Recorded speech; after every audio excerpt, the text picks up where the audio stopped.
Hello, I'm Ronnie Eldridge. Welcome to Eldridge and Company. Once the American woman never got closer to war than the letter she wrote to her soldier. Today, there are 360,000 women in the armed forces. 220,000 women have served in Iraq and Afghanistan alone. They and the more than 2 million women veterans need unique support and unique services. The Service Women's Action Network, called SWAN, established in 2007, has become a pioneering human rights organization providing advocacy and services to all service women and women veterans. Anu Bhagwati, the executive director, is my guest. Welcome. Thank you. And you are a former Marine captain in the Marine Corps. That's right. I want to find out how you got into the Marine Corps, but let's talk a little bit more about the problems that we face with and that we need to all understand so women who serve in the armed services really get the kind of services and treatment they're used to. Sure. Well, the armed forces looks very different today than it did 10, 20 years ago. Women are absolutely serving in combat. It's something that, the average person on the streets doesn't necessarily know, that women not only carry weapons, Right. but they're using them in combat. Women are suffering the same wounds of war as their male counterparts. They're coming back from war with PTSD, with traumatic brain injury, with depression, and with debilitating mental health and physical conditions. But because the bureaucracy in the VA is still extremely traditional and conservative, and the VA is used to serving male veterans, obviously, because men have traditionally served in the armed forces. It's taking quite a bit of time for services for returning women veterans to work up. Exactly. Now, within the veterans, the whole area of benefits and assistance and help to veterans, you've got the hospital system where the service people who are really wounded and can't go back to duty find themselves, right? Then once they're discharged from that, they go into a separate service. Is that right? Not exactly. So you have the VA, the Department of Veterans Affairs, which consists of two separate branches. So you've got the hospital or the medical center side of things, where veterans who have been discharged, most veterans have access, and there are different priority groups. So there's no guarantee that just because you've served in the armed forces that you have access to VA healthcare. It's a bit of a myth. There's an application process. There's a prioritization of whether or not you should be eligible. If you make it through, yes, you're eligible for VA healthcare. But then there's the benefit side, and these systems are completely separate. So if you've been diagnosed with a medical condition or with a mental health condition such as PTSD, post-traumatic stress disorder, and that's a common condition from trauma in combat, from the trauma of being sexually assaulted or sexually harassed. It can be from a variety of life-threatening situations. If you've been diagnosed with PTSD by a VA psychiatrist or counselor or psychologist in a hospital at a VA, this is a government VA government hospital, doesn't necessarily mean that the benefit side of the system will award you compensation for your PTSD. And that separateness, the disparity between the two systems is largely responsible for veterans not being given benefits. And when we talk about that, it's equivalent to a disability pay. Absolutely. It's a monthly check. Because people are not able to work. Exactly. They're not able to work, or they're not able to get around. But can they get services? How do they go to see a psychiatrist or a psychologist? So that's an eligibility issue. If they're not in the hospital. Right. So there are a number of services available to veterans. The VA hospital is sort of the traditionally known system. And that's on an outpatient basis. And inpatient, absolutely. There are also vet centers, which were established after the Vietnam War when Vietnam veterans were coming back and were not getting adequate services at these VA medical centers, at the hospital. So vet centers were established. They're like local community centers for veterans. They're funded by the VA, but they're not in the hospitals. They're very communal. They're oftentimes a much more intimate place to talk to counselors. If you're a combat veteran, you're eligible. If you've been sexually traumatized, you're eligible, and so on. There are a few eligibility requirements, but it's much more broad than the VA hospital system. And do you have to get that as a benefit? No. You just can go. You just have to prove that through your DD-214, which is your military discharge paperwork, that you served and that you're eligible. And there are counselors there. They're oftentimes run by veterans themselves, so senior veterans who themselves our counselors, and it's a much more comfortable setting, especially for veterans who've been traumatized and aren't comfortable using a very institutional system like the VA hospital. Are they overcrowded? Do they have waiting lists? Are they open to everybody? Are they adequate in number? The VA hospitals are definitely booked to the full, and depending on where you are in the nation. In New York we have several VA hospitals, but in the Midwest, depending on what state you're in, not so. You might have to travel several hours to get to a VA hospital. For women, because there are so fewer services that are targeted for women, and we're not just talking about the world of OBGYN. I mean, traditionally, that's what women's health amounted to, but we're talking about mental health professionals who specialize in gender-specific services, as well as physicians. So, if you're a woman who's been sexually assaulted, or you're a woman who just returned from combat and you experienced some sort of traumatic event, chances are your healing will be better in a setting which is conducive to talking comfortably with perhaps a female physician or female therapist. And depending, there are lots of issues with gender that need to be taken into account when forming these, when each VA hospital forms its services for women veterans. So sometimes women veterans may be more comfortable talking in a group of women, but sometimes not. If she's a combat veteran, she might be more comfortable talking in a mixed gender group. It really depends on the woman. But right now there are so few gender-specific services. So, in terms of women's groups, in terms of PTSD groups for women, and again, PTSD is a condition that can result from any traumatic, life-threatening event. So not necessarily combat. And then many of these women come home to children too. Absolutely. And so there are thousands and thousands of single mothers have deployed, but also mothers who are partners or spouses, sometimes of male veterans. You have many families that have deployed either together or they've alternated. First dad goes over, then mom goes over. And so you've got this issue of family care plans and who's taking care of the kids. And so things have... Are most of these women from National Guards and state organizations, or are they enlisted people?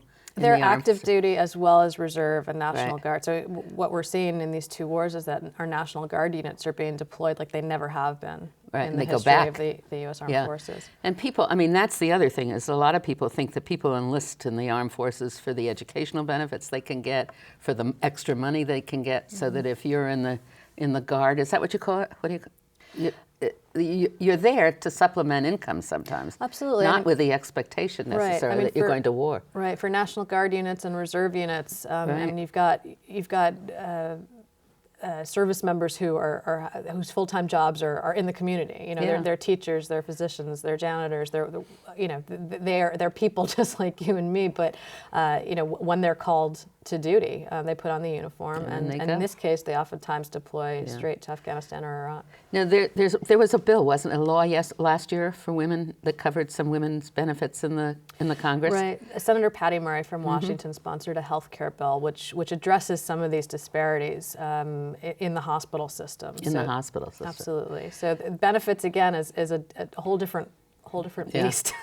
And then there's another federal, I don't know if it's a restriction, but which says that women should not be in actual combat. Right. So there's a congressional ban on women in direct ground combat, and it's in units lower than the brigade level. It basically, the intent behind the policy is to prevent women from being fired upon or firing upon the so-called enemy. So right now, we're seeing that policy is completely obsolete.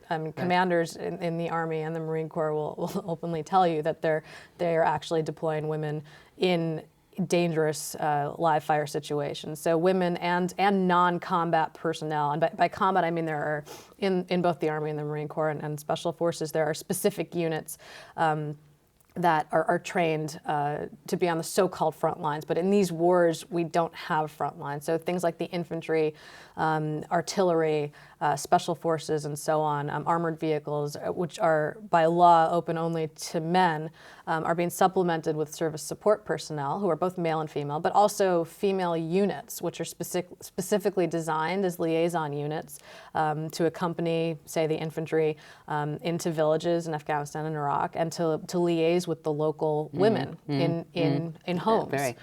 And so they're right there. They're with the IUD. Anything can go off any place and they can get shot. Absolutely. And we see it if you look at the people who've been killed There's a good number of women there. Absolutely, absolutely. And also, aside from the infantry units and the all-male units, you do have mixed gender units going out on convoys, and the weapon of these wars is the improvised explosive device. And it's affecting all personnel. And doesn't it really shock you at how little people on their ordinary days think about this? It doesn't surprise me that much. I mean, it's, the American people haven't been asked to sacrifice. I mean, 99% of Americans have not served in the military. And we have a different system today. It's an all-volunteer military. But that 1% is really sacrificing. Absolutely. And every day you get the casualty list, but it's a little thing, at least in the New York Times. And I always want to read it just to... I feel that's my contribution. I'm paying respect to these poor people. For years they talked about what women should do in the armed forces, and it was always, it reminded me of putting policewomen in cars with policemen, and the debate. The wives of the policemen didn't want the women, the whole thing. So there are women in police cars now with men, and there are women in the military with men. But I don't think the argument against it was ever to protect the women. It was basically for the men. It would be a distraction to the men. And it seems to me that a disproportionate number, well, it is disproportionate, one of the biggest problems women in the military have is sexual harassment and rape. Is that true?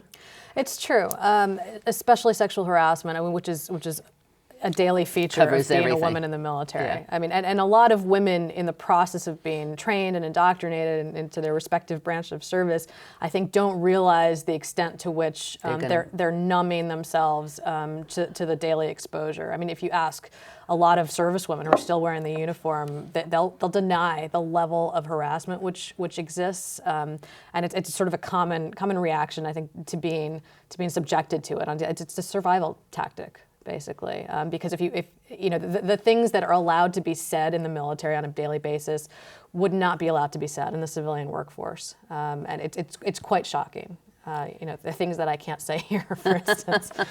I see. And in terms of assault and rape, absolutely, it's happening at an epidemic rate in the military.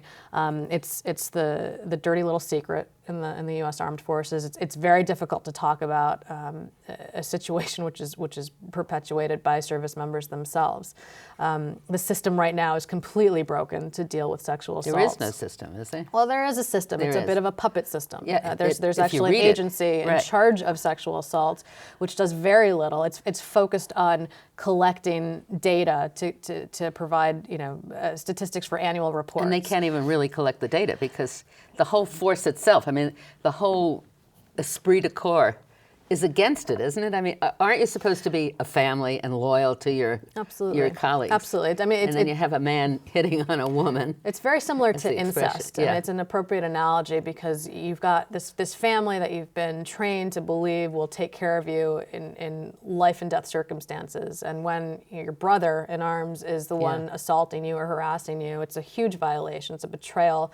And then so that's the first step. Absolutely. Right. Then the next step is, do you tell anybody?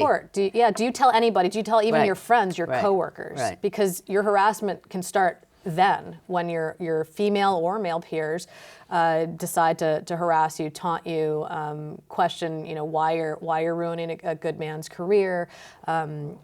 Or why you want so much attention, or you're making it up. I mean, some themes are common to the civilian workforce, but others are not. You can't just quit your job. Right. You'll be thrown in jail. You can't just transfer out of your unit. You'll be punished. So the more you speak up, the harder your life becomes. If you do decide to formally report, things can become even more threatening. So if the perpetrator's in your chain of command, obviously, there's going to be, your life will be endangered, right? So there are some mechanisms by which you can report outside the chain of command that exist today, but still, you will stick out. There's no anonymity. The notion that there's privacy in the military or that junior enlisted service members have any authority or power is completely ludicrous. And the majority of sexual assault survivors are junior enlisted. So they're 18, 19, 20 years old oftentimes with no rank whatsoever. If you have no rank in the military, you have no power. And things can get very ugly, especially if you're accusing a senior person. And then when you do accuse somebody and it does work up, what happens then? your commander, the beauty of the system right now in the military is that your commander is the one who will decide what happens to an alleged perpetrator, regardless of evidence or recommendations. So ultimately, you have a legal system in the military which is designed to provide recommendations to the commander, whether to go forth with a court-martial, which is the military's solution to these crimes. But the commander at any point along the way can decide not to. Ultimately, it's his or her choice. And when you're talking about a perpetrator and a victim or survivor in the same unit, ultimately a commander's best interest is keeping his family intact because he needs service. He needs his unit whole in order to fulfill his mission. So it's very difficult. There's no incentive for the commander. As it is today, as the system is today, there's no incentive for the commander to actually do the right thing, and the commander's punished if there are X number of crimes basically perpetuated in his or her unit. What incentive does he or her totally have disincentive. to? Absolutely. But then if they do keep a record, they don't even keep it forever, do they? They keep it for 2 years or for equal opportunity investigation. So if you're sexually harassed, or if you're the victim of racial discrimination or any other form of discrimination, and you choose to file an formal investigation, which again is a very, very courageous thing to do. That investigation, which is conducted by an independent investigator, comes into the unit, interviews witnesses, interviews the victim or the accuser, as well as the alleged perpetrator. That investigation is kept on the records for 2 years and then destroyed. There's no record of it after 2 years. So if you've been, again, the victim of debilitating harassment, I think we really downplay the effects of sexual harassment and racial discrimination and so on in our society. When you get out as a veteran, and you need the evidence to prove that your PTSD is based on an actual incident in the military, that evidence won't be there. So it's quite shocking, and it's something very few people know about. And service members who even initiate these investigations, the targets of this harassment or discrimination, aren't even briefed about it by equal employment opportunity officers. So it's another one of these secrets. It's written in policy, but nobody knows about it until you need the paperwork several years later. Another major issue for you, there are two, I think, that you're really concentrating on: homelessness. We are focusing on homelessness. I mean, the more women serve in the military, and the more they're subjected to trauma, whether that's from combat or from just serving as a woman in the military, whether it's being subject to discrimination or harassment, the more layers of trauma exist in her life. And when she gets out and she's already dealing with the difficulties of transitioning from one extremely insular culture to the civilian world, which again, so few people serve, that it's very difficult to make that transition. The harder it is to find employment, to feel good about yourself, to find your own benefits, right? To find your benefits, exactly. It's quite a challenge. And then you've been active with the Don't Ask, Don't Tell policy. Yes, it's been in the news quite a bit recently. Don't Ask, Don't Tell is a policy which most people, I think, even people who would not like to see gays and lesbians serve openly in the military, most people know about it. It's a big thing. It's a big thing. What people don't often know is that it disproportionately targets women and people of color in the military. So women make up about 15% of the military today throughout the branches, but they make up 34% of the discharges, over a third, which is shocking. And in the Air Force last year, they made up over 60% of the discharges, which is, again, unbelievable. It's not because more lesbians are serving in the military. It's because women stick out like a sore thumb. And depending on the branch, I mean, in the Marine Corps, for instance, only 6% of Marines are female. So you are, the attention is always on you. The scrutiny is always on you, whether or not you're performing well or poorly. But it's a pressure cooker. Every woman in the military knows that. And if anything sticks out, and if somebody has a grudge against you, especially, more eyes will be on you. So lesbian baiting is a common feature of military service for women, for straight women and for gay women. If you rebuke the advances, sexual advances of a peer, and he can label you a lesbian, and of course all of this is that culture. That culture exists, regardless of whether or not you reject somebody's sexual advances. People are always gossiping about women in the military, but that's enough to initiate an investigation under Don't Ask, Don't Tell. So it's not that there aren't gay men in the military. Of course there are gay men in the military, but they blend in a little more because there are more men in the military. As far as people of color are concerned, they make up almost 30% of the total armed forces, but make up 45% of Don't Ask, Don't Tell discharges, which is appalling, almost half. Unbelievable. So race also plays a factor. And again, any so-called minority in the military is going to stick out because there are fewer people of color and fewer women. The military is predominantly white still? Predominantly, yeah. I mean, people of color disproportionately serve, but even then are disproportionately discharged under this policy. It's amazing. So now also you're reaching out to veterans, women veterans who didn't know they had these rights or who come out and know the problems. I mean, explain to them, what's the spirit of a former member of the armed forces who's a woman? Sure. I mean, women are dealing with a lot of issues that are common to male veterans, but again, there are some that are very specific to being a woman in the military, and it often involves gender discrimination, sexual harassment, or sexual assault. But there's sexism even in the sort of the experience of a woman who doesn't think she's been traumatized, but comes out of the military, maybe having served in Iraq or Afghanistan, where isolation is a common feature of being a woman in the military, not quite feeling accepted all of the time. At the very least, that's a common feature of being a woman in the military. And you're less likely to be accepted by the veterans culture, which is still very male-dominated. Most of the mainstream veteran service organizations are led by, I would say almost all of them, by men, by former male officers who cannot identify with being a woman in uniform, whether they served yesterday or 30 years ago or 50 years ago. Many of the organizations go back, as far as World War II. So when you get out of the armed force, do you have lifetime health insurance? No, there's no guarantee. So again, when you're discharged, you have your paperwork, but depending on your experience in the military, you may not be eligible for VA health care. So for instance, let's say you're a National Guardsman. You've been promised health care in the future by your recruiter. It's common promise by a recruiter. But you serve for several years, but your unit never deploys overseas, but you're diligently performing your duties. You're a great NCO, you've been promoted. You get out after several years, you won't be guaranteed health care.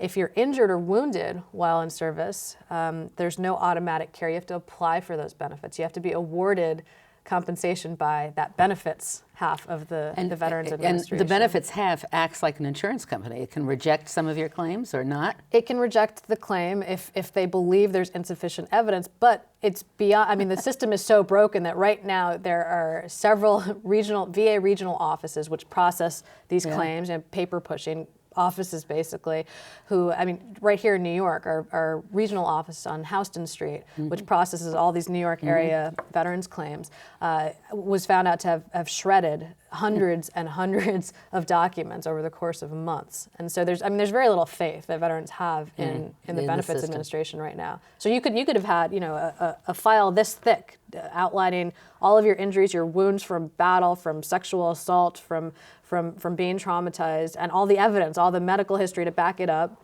and it could be shredded. That's so outrageous. So it's very important to have really vocal, articulate advocates. This should be a major issue in the health insurance coverage, right?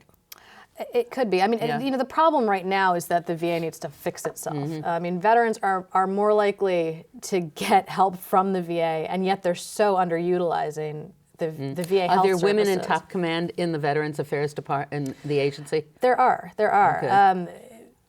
But again, it's an age-old bureaucracy. So change, even though right now the VA is headed up by some wonderful people, that change will trickle down slower. So it's a combination of change in the VA, the desire in Congress, and the exposure in the media, education of the public. We're almost at the end of this program. First of all, there is a website that people can go to. Right, and what is it? It's www.servicewomen.org. Okay, so it's SERVICEWOMEN. Now, how did you come about to become a Marine? I was a little older than most folks in the sense that I was 24. I was out of college, and I was searching for what I wanted to do in life. I was having issues with my family, so I rebelled. I did the most kind of extreme thing that I could do, and the Marine Corps was the most extreme branch given my options in the armed forces. And so, yeah, I took a plunge and signed up. And then, and it was 4 years that you served? It was 5 years. 5 years that you served, and you were a captain. Right, so I So went did the you go to officer officers? route. Yeah. And then you went back to school. I went back to school, and was shocked in how difficult that transition was. Yeah. Where did you go to college? I went to Yale. Were you the only woman Yale graduate to ever become a Marine? No, I don't think huh? so. Maybe, perhaps. What did they say when you did that? Oftentimes they thought I was a spy. Oh, that's right. Okay. Yeah. And then you went back to graduate school?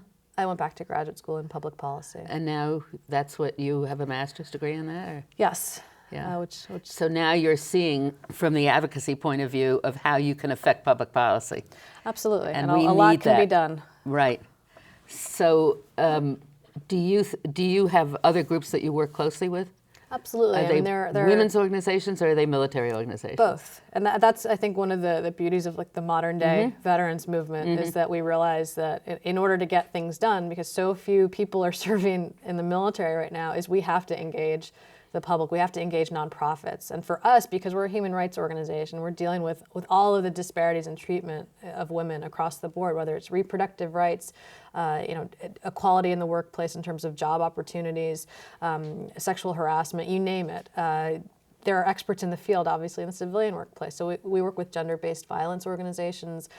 We work with women's rights advocacy organizations. We also work with the mainstream veterans organizations, and anyone who is willing to acknowledge that women are faced with particular circumstances. So you're looking for connections, but you're also looking for money. Oh, absolutely. we are on a shoestring budget. We do so much on adrenaline and desire, but we are not well funded because very few people know about us still. Well, hopefully they're going to begin to hear from you a lot. I hope and so. that you will be well funded. Thanks so much, Anu. Thank you.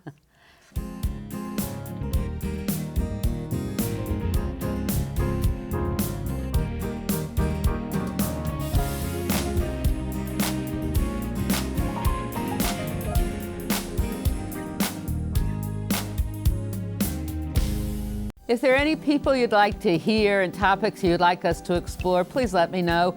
You can write to me at CUNY TV, 365 Fifth Avenue, New York, New York, 10016, or you can go to the website at cuny.tv and click on Contact Us. I look forward to hearing from you.